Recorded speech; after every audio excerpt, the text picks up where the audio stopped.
So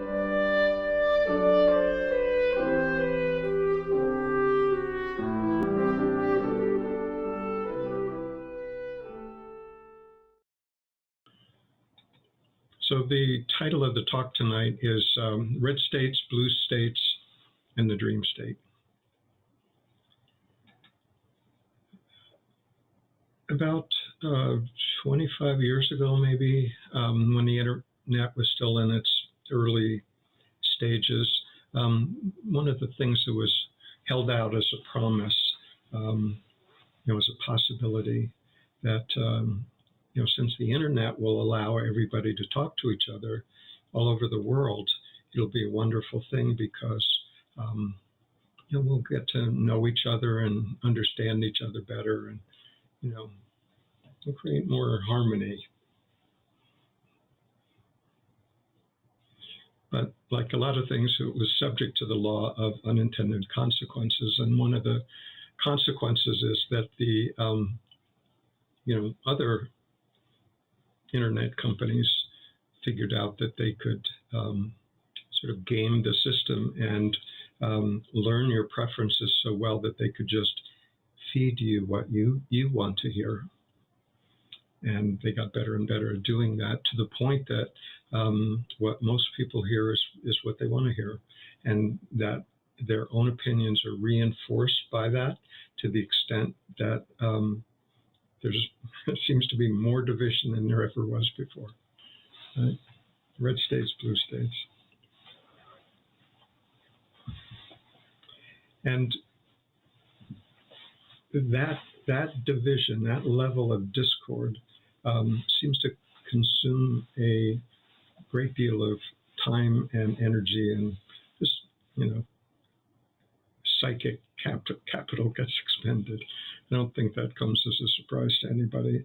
But it's like this digital feed is part of our culture these days, and it's it's our tendency to listen to the next news bite, see the next text, the next comment, the next opinion, the next event. And all of that consumes a huge amount of our energy because it seems like we feel like we can't just look away. It's sort of like watching a train wreck in slow motion. You just can't look away. And yet at the same time, we can feel, if we're paying attention at all, we can feel that drain of our energy that's devoted to this world of opinion and conflict and the next thing and more and new and better. That whole movement is very, very entrancing. And in some ways, we were taught, I don't know about you, but I remember being taught in, junior high school perhaps, that it was our civic duty to remain informed and have opinions about things. And so it almost feels like, we're not being a good citizen unless we have an opinion about, well, everything. Everything. And there's no problem. Having opinions, no problem. It's going to happen anyway. The only issue comes up is when we actually believe those opinions, like really believe them, like being willing to go to war, with another country, a person of another race, another political belief.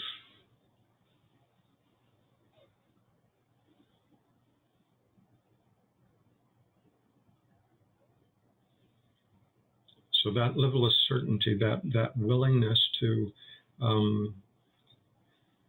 care about our own opinions and beliefs more than the other person, more than we care about the other person. That level of certainty. Then there's problems, right? Now, problems not just for ourselves, but for those around us. And the net result of everyone sort of engaged in this level of certainty creates not just differences of opinion, but positions that are so entrenched that the assumption is that anyone holding a different opinion must be just deluded or evil, right? It's not just that they may have a different opinion. It's like, no, they're evil, right? And we can convince ourselves of that. There's evidence of it. We see it every day on the internet. But when we do this, when we engage in a reactive kind of response to the next news item, or the next what somebody says, or the next bumper sticker, or the next whatever. When we react to that, that reaction, what is that coming from? How is it being manifested in your own body? I mean, is there a sense of being right, sense of hatred about the other person, anger, being disheartened, being depressed from, that opinion would even exist in this world. That whatever that reactive energy is to whatever situation is being presented at the moment, has an effect on this physiology, right? It has a somatic effect on this body, a cellular effect. It also further entrenches those thought grooves in our mind, those mental patterns, neural pathways are reinforced, to go back to that reactivity. And if that were what was needed, to change the world in, a very positive way, well, maybe, okay. Who would argue with that? But that's not how it works, is it? Because divisiveness begets divisiveness. Anger begets anger. So no matter how certain that we are in the correctness of our own opinions, putting it out there in the world from that position of certainty, that position of righteousness, of being right and knowing that the other person is wrong, creates more divisiveness.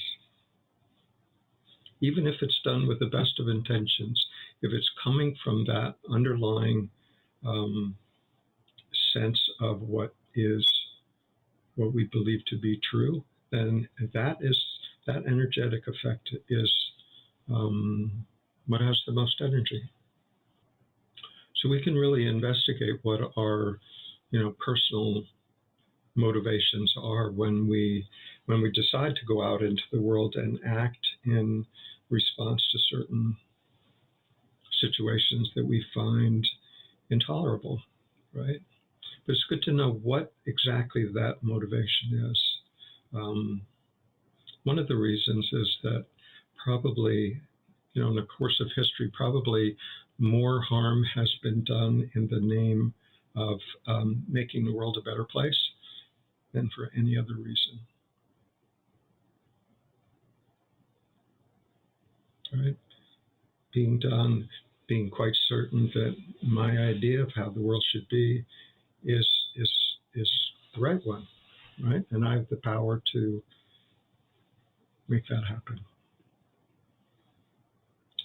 So one of the things when we're, considering, what response may be appropriate. So far we're talking about relative world, right? We'll talk about that first. So when we're considering what action to take. One of the things that's probably prudent to do is, if we see someone who has a different opinion, an objectionable opinion, as far as we're concerned, we might decide, well, they're just deluded or evil. That may be true, but it's also a possibility that they just misunderstood the facts, were misinformed. It's also likely that their action is coming out of their conditioning, their prior experience, everything that's gone in their life up to that point, and their response, their opinion, is a result of everything that went before, just like yours, just like everyone's. Our conditioned selves, right? So if we actually see that the opinion that they may be holding is a result of everything that's gone before has contributed to that, holding that opinion, then to say that opinion is wrong, we're essentially saying that their life is wrong. Their life shouldn't have happened the way it did. But, to imagine that sort of elevates us in our own self-esteem to sort of godlike status, where we know what should happen and what shouldn't happen, and how the other person should be, and what's right and what's wrong. So if we approach a situation that, let's say, we disagree with, but we're doing it from a internal posture of, I know I'm right and I know they're wrong. That's felt. That's felt by whatever it is that we're talking about.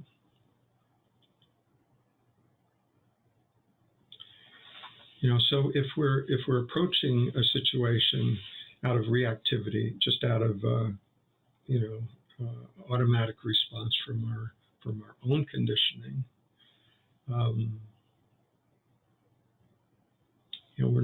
we're not bringing our full being to the table. We're acting out of preconceived ideas.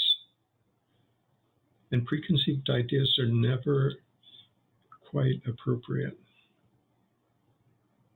If we're acting out of an agenda, it's never going to be quite on the mark, because every situation is different. And unless we're, alive and present and available to whatever that particular situation demands, we're going to miss the mark.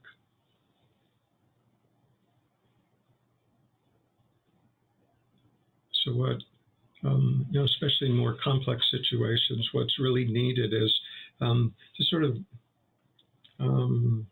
elevate ourselves, perspective-wise, sort of like taking a hot air balloon up above the scene that's unfolding on the ground. Get a bird's eye view, see the bigger picture. And if we're operating from the point of view of what's best for me, then we're not looking at it from that, say, more elevated position.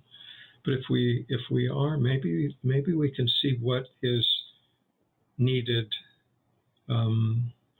for the whole situation, for everyone involved, not just for my benefit, but for everybody involved. What's the highest and best outcome for this situation, as best I can see it?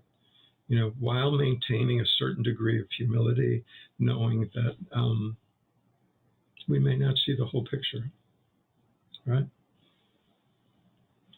But at least there's some effort to see it from a broader perspective rather than just a personal perspective. So, so far we've been talking about these issues as if they're, really truly red states and blue states, where it's sort of a binary thing where you either have this opinion or that. But And that's just a placeholder really for the disagreements between people and nations and groups of people and religions that cause suffering. Right? So Nisargadatta Maharaj had this very succinct quote, and it was, what reduces suffering is right, what increases suffering is wrong. Right? So he wasn't talking about your individual personal suffering. He was really talking about the group, the situation, the circumstances as a whole. So sometimes what's needed is,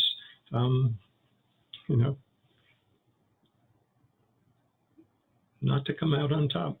Sometimes we have to take a hit for the good of the situation, diffuse whatever. Sometimes it might turn out that, everybody wins. Wonderful. But this red state, blue state kind of binary thinking it doesn't resolve any of that. It just perpetuates it. So then the question is, well, is there an alternative? And thankfully, we can say yes. We could call it the middle way. Right? So the middle way might be to approach this situation, from our deepest understanding of ourselves and life and the situation, and to do it honestly with integrity. Okay, no surprises so far, right? But there's two things that are essential here. The first one is not to do it from a position of right and wrong, good or bad. Because ultimately we actually don't know. Any belief that we have in that regard is just our opinion. We might be right, but we need to at least have the humility that we might not be. Maybe we don't see things quite clearly. Maybe there's a bigger picture. Maybe there's something larger in scale happening than we may understand. So it's good to have some humility around that. So we can just dial down our certainty about right and wrong, good and bad. That's the first thing. The second thing that we can do is to let go of the outcome, is to act with integrity, with honesty, without a sense of right and wrong, good or bad. In other words, drop our righteousness that we may still feel compelled to act. That's fine. But the other thing is to let go of the outcome. Because we don't know what the outcome will be. Maybe it'll turn out to be what we hope it will be. Maybe it won't. Things don't always turn out, the way we imagine they will.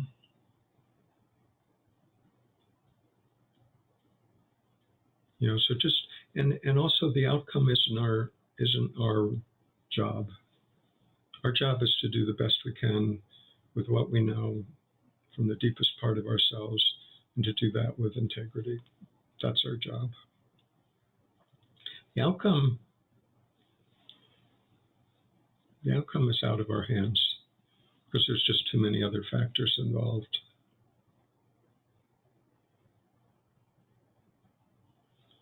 So by letting go of the outcome, we're out of the very dangerous game of the ends justify the means. Here what we're talking about is everything is the means. It's like Thich Nhat Hanh talked about as, be the peace yourself that you seek.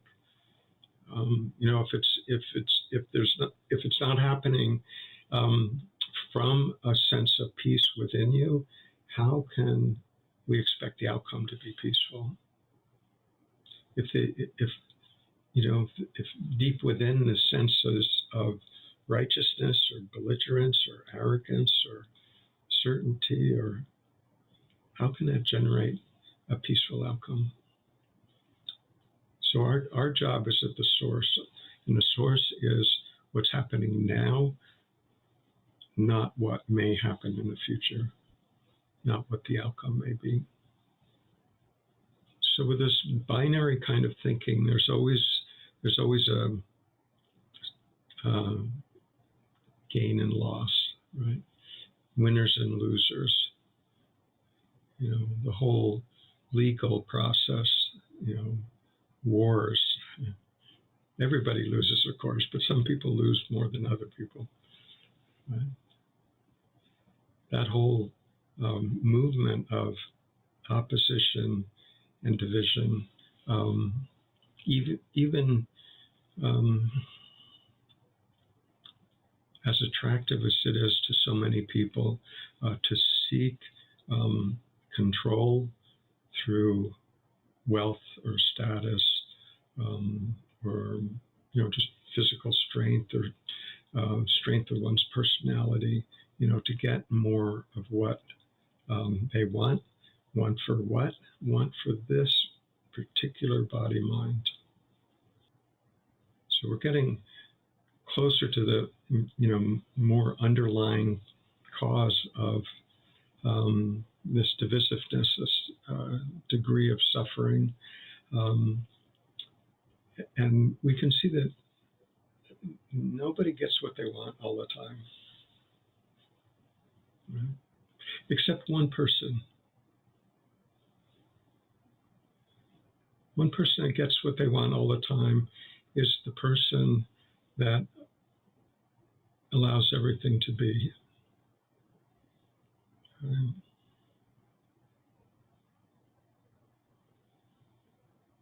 If we want what we get, then we always get what we want. It's simple.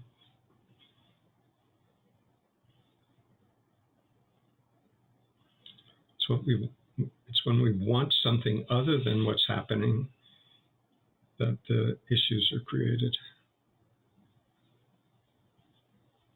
Again, this doesn't paralyze us. This doesn't prevent us from acting.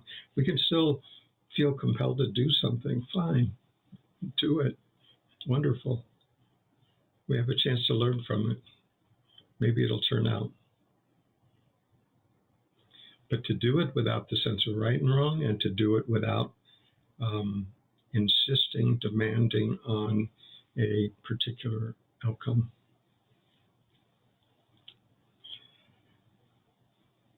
So, we've been talking about just the, let's talk about a couple more things there. One is when we choose to act in a particular way, it's sort of just prudent to act within a field where we have some knowledge or skills or capacity, and feel like we're in a position, for whatever reason, to have some positive effect, right? We can't run around responding to every single insult, every single plea for attention that we see on the news or the internet, or every injustice in the world. We can't. Nobody has the time or the energy or the skill set to respond to every single one of those. So, and to try to do so would just dilute your whatever effectiveness you may otherwise have. So it's really just a simple thing, just to choose your battles, right? When we're out there in the world, trying to, offer our time and energy in a certain area, it's also helpful to recognize the difference between what may be relatively true and what may be absolutely true, right? And because what we're talking about here, in terms of resolving things out in the world, we're talking about relative truth there, not absolute truth. and I'll explain why later. But this sense of relative versus absolute is the difference between, if you're in a restaurant and someone's eating a fish stick and begins choking, gasping for breath, what's required in that moment is Heimlich maneuver, right? What's not useful in that moment is to try to explain to this person who's now turning blue that their body is really merely a perception within the infinite field of consciousness. That's not helpful. I mean, that's the situation's requiring a relative response, not an absolute response. Right? So what the absolute response may be true, may even be more true, but that's not what's needed for this situation. Right? So when we're dealing in the relative world, it's good to know that that's what we're doing, and it's okay, and just to be aware of what's appropriate and where that movement is coming from. Maybe it's coming from a deeper sense of awareness, but that you don't need to explain that to people or justify your actions by referring to a higher source or anything. You can just act in the relative world. It's okay. Okay, so that brings us to the dream state. What do we mean by dream state? So by dream state, I just mean how we relate to the world of form, how we see it. And if we see the world of form as the fundamental reality, in other words, what's most real is this physical world that we can perceive and this body-mind that's here all the time, right? If we take that to be the fundamental reality, then the function of this body-mind in this world, the movement, the desire for pleasure, for positive, sense of well-being and stimulating experiences and sensations and things that we acquire. All of that movement is totally natural, right? If that's the model, if this is a physical being, one of many in this big world of objects all running around and bumping into each other, it's not that illogical to want to try to maximize things for yourself.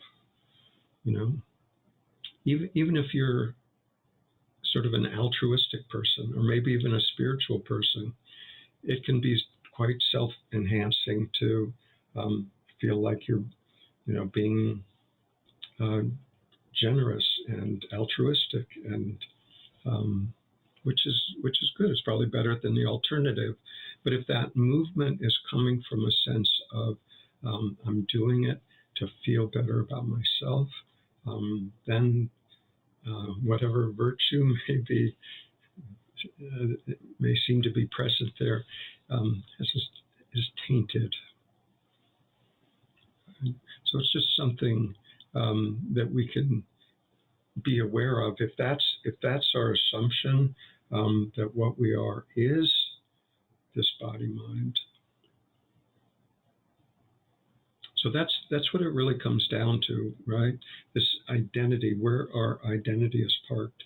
If it's parked in this body-mind, the assumption that I am, what I am is this body-mind.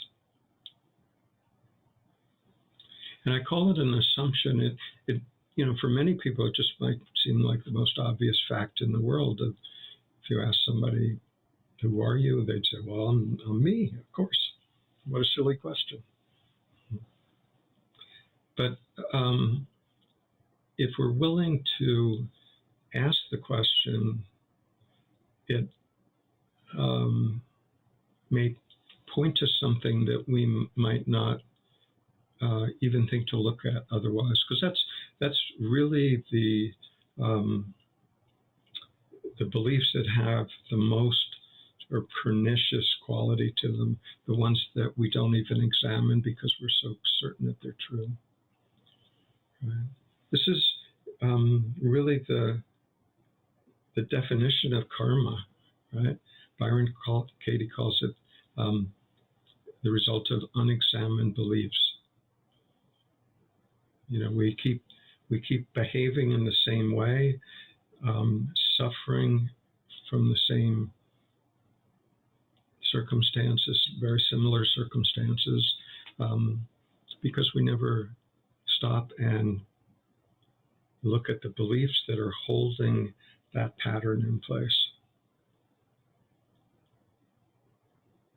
Nisargadatta had a very interesting quote in the same sense, very similar. He said, "Karma is only the store of unspent energies, unfulfilled desires, and fears not understood." Right? Karma is only the store of unspent energies, unfulfilled desires, and fears not understood. Very similar, right? Beliefs that we don't even know they're beliefs. We just take them to be so. And those are the ones that are the most difficult to see through because we're not even willing to look at them. And this journey is really the willingness to look at everything, sooner or later, everything. Question everything. Jed McKenna talks about, burn everything and see what's left. Because what's left isn't subject to fire, rust. It's not of the world of form. So to release this, these karmic tendencies, this patterning of that's come out of our life up till this point and probably before. To see through that, it's not a matter of undoing all the previous wrongs to try to balance the credit and debits. It's not a matter of praying for our karma to change. It's not a matter of an infinite number of lifetimes to rectify everything that's gone before. It's not about that. It's about understanding. It's about understanding the nature of our beliefs, right? Our beliefs that underlie those karmic tendencies, that support them, that we can sort of pull the leaves off all the weeds, but if we never get to the root, we won't have solved the problem. And the root is the beliefs that hold those tendencies in place. And to undo those beliefs, the path is just to see that they're not ultimately true, right? Once we see that they're not ultimately true, we don't have to try to get rid of them. They drop of their own non-existent weight. So our job is really to see sort of the nature of beliefs, the consequences of our beliefs,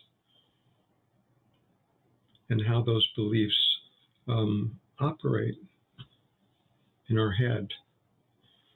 So we're in sort of the precarious position of sort of investigating this instrument, our mind, with the only instrument that we have available to do the job, which is our mind. So it's a tricky process to try to look through that, and we can do it the hard way. The hard way is one belief at a time. If it's a really sticky belief, yeah, why not? Whatever it takes. But to try to, go through the Byron Katie's work for every belief that comes up is the long way of doing it, right? Because the mind is very good at creating the next belief. As fast as you see through this one, the mind will come up with another one. It likes the game.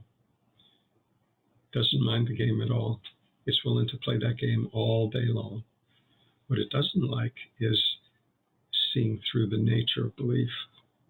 That's the shortcut.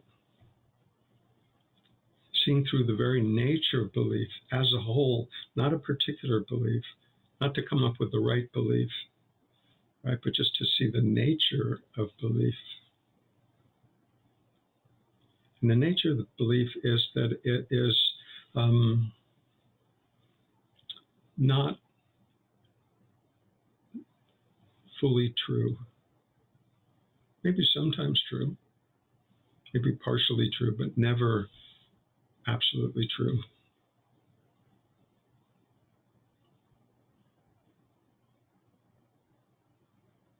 And what's only sometimes true and sometimes not can't be what we essentially are. And if we're on the hunt for what we essentially are, then we need to go beyond belief, beyond all belief, beyond every last one of them, all our opinions, all our ideas, all our concepts about ourselves, about the other person, about the world. And it sounds, when you say it, it sounds like a terrible negation, like we'd just be left in a state of not knowing. And that's not, it can be described as that, a state of not knowing. But a state of not knowing also leaves us with a freshness to respond to situations unencumbered by ideas about how they should be, unencumbered by expectations about how it'll all turn out, unencumbered by ideas about right and wrong. It leaves us completely free to act as we seem most appropriate, given our innate wisdom. The innate wisdom is already present. It may be clouded by our conditioning, so we may not always have access to that. We may not always function from that. Sometimes we get caught up in our own storyline and our own opinions. That may happen. It's also part of the learning process, right? So what we've talked about is this innate awareness is more fundamental than anything else, right? For two reasons. One is everything else comes and goes. Everything else is impermanent. Awareness is not subject to the law of impermanence because it's not a thing. It doesn't have a birth, doesn't have a death. It's not of the world of form, right? So everything that comes and goes is less real than the awareness itself. This is another Nisargadatta quote. Transiency, in other words, coming and going, is proof of unreality. Right? If something comes and goes, it can't be ultimately real. if it was ultimately real and essential to our very beingness, if it were absent for even a moment,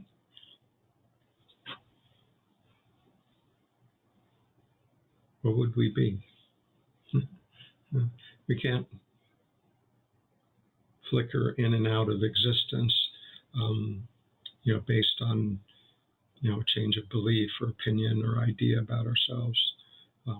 What we are, this awareness, is more fundamental. And at first it can feel sort of flimsy, like I can only get a glimpse of it, and, I can't get a good look at it. And, it seems, sometimes I seem to be aware, sometimes not.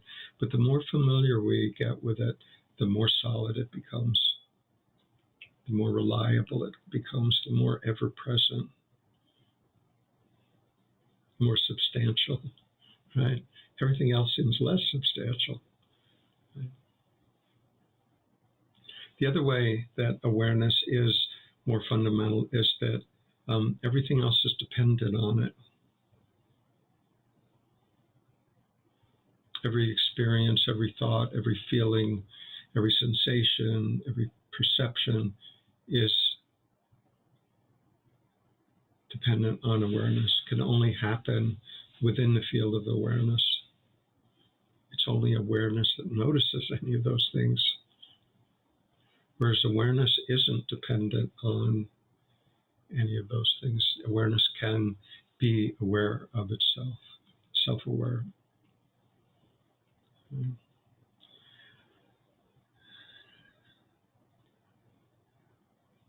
So this underlying belief that what we were indoctrinated with from an early age is that what I am is this body-mind, is a function of it sort of has to do with this is where our organs of perception are. If I look down on my body, I can see my body. If I touch my leg, I can feel my leg. If I get hit somewhere, I can feel it in this body. I can be aware of these thoughts and not someone else's thoughts. So it feels like, well, yes, then therefore I must be this body, right? But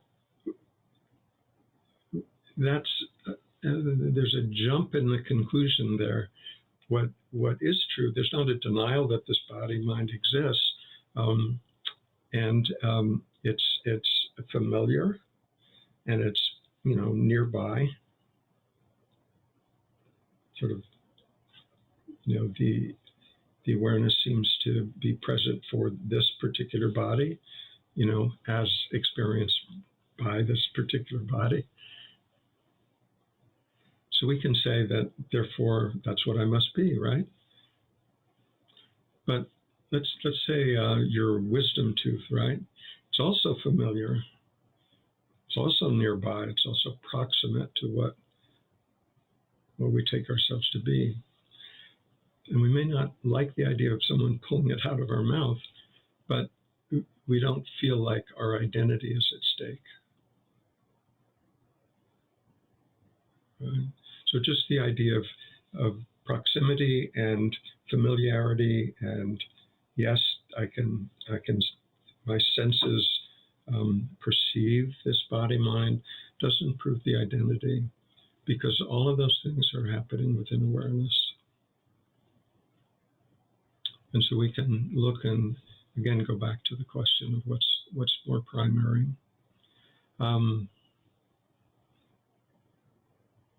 Another way to look at this is, let's say you had a package, a really valuable package, and you had to take it somewhere, and you'd be very attentive to that package as you were doing that. So you could say that as you were walking across town with this valuable package, you could say that you were package conscious. And when we consider this body-mind. We consider it a thing of great value. We wouldn't give its existence away if we had the choice, right? So we could say in that case that we're self-conscious. But in some ways it's the same relationship, that there's something that is aware of this body, values it, respects it, appreciates it, enjoys it, and yet is not limited ultimately by it. And that's the freedom.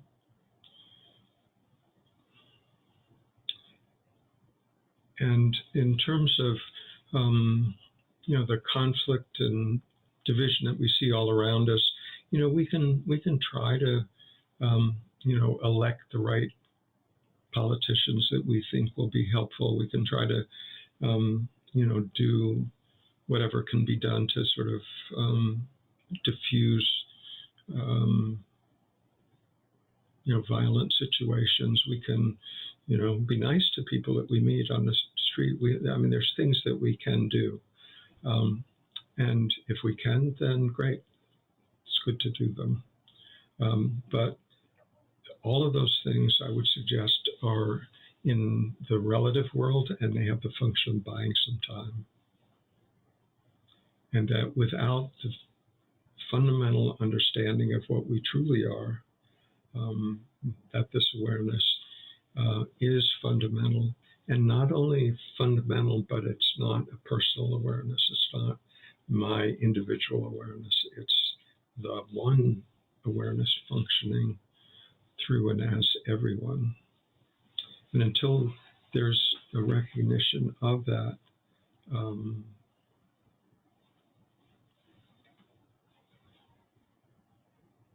those divisions, those animosities, those misunderstandings, those anger will persist, right? So it's fine to do things in the short term on a relative level, but the real getting to the heart of the problem, to the root of the problem, is recognition of awareness as our fundamental existence, and that the awareness that's operating here in each of our forms is also the same undifferentiated awareness that's operating in all other people, all other life forms.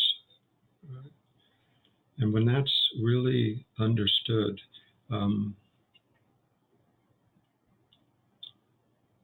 how we operate in the world changes, how we move in the world changes, what we say changes, because it's coming from a different place. It's not coming from divisiveness, it's not coming from anger, it's not coming from righteousness.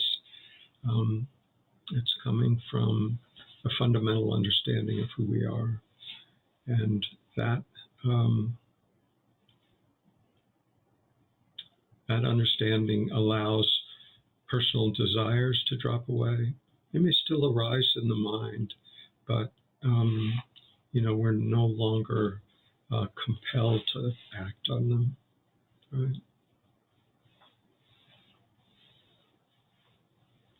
We don't see the other person as other. So the relationship changes. We don't, this incessant need to feed the wants of this organism also drop away. They're just no longer seen as important. It's not doing it because it's a spiritual thing to do. It doesn't make sense to do it. It doesn't take effort. It just doesn't make sense anymore. And so that's the long-term but permanent resolution to the whole red state, blue state issue. And it will take some time. But what we can do on an individual basis is to come to that understanding ourselves, and then choose how to act what to do in the world. And we don't know what that may be. We may find ourselves doing things that we didn't know we could do, didn't know we wanted to do, didn't know that we had the capacity to do. And we find that we're doing them anyway. Quite amazing.